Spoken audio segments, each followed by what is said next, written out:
Bonjour à tous.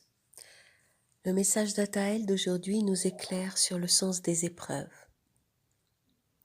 Le sens des épreuves n'est pas de vous faire souffrir ou d'apprendre par la douleur des leçons de vie pour évoluer, comme si vous étiez des enfants indisciplinés qu'il faut punir pour les remettre dans le droit chemin. Le sens des épreuves est de vous ramener non pas à la perte mais au gain, non pas à la tristesse mais à la joie, par la transcendance et la non-identification à ce qui est vécu.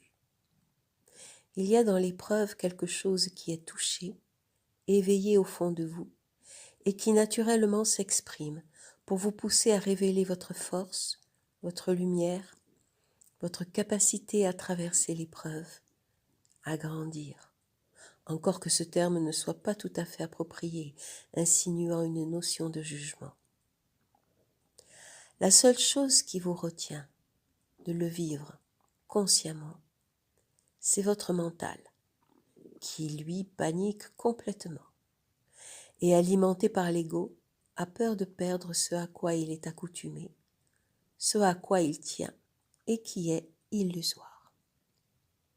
C'est un paradoxe, car à vouloir retenir ce qui n'existe pas, vous vous empêchez d'accueillir ce qui existe vraiment et ne demande qu'à s'accomplir en vous. Les épreuves ne sont pas des punitions, mais des jalons sur votre parcours pour révéler votre grandeur et pour vous élever, pour vous faire prendre conscience que vous avez des ailes et que vous pouvez les déployer pour prendre de l'altitude et voir les choses d'un autre point de vue, de plus haut.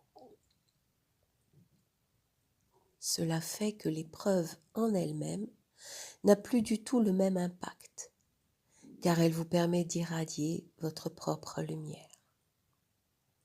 Ce que vous aviez cru perdre, car dans l'épreuve il y a souvent cette notion d'avoir perdu quelque chose, n'était qu'une attache, une chaîne qui vous retenait.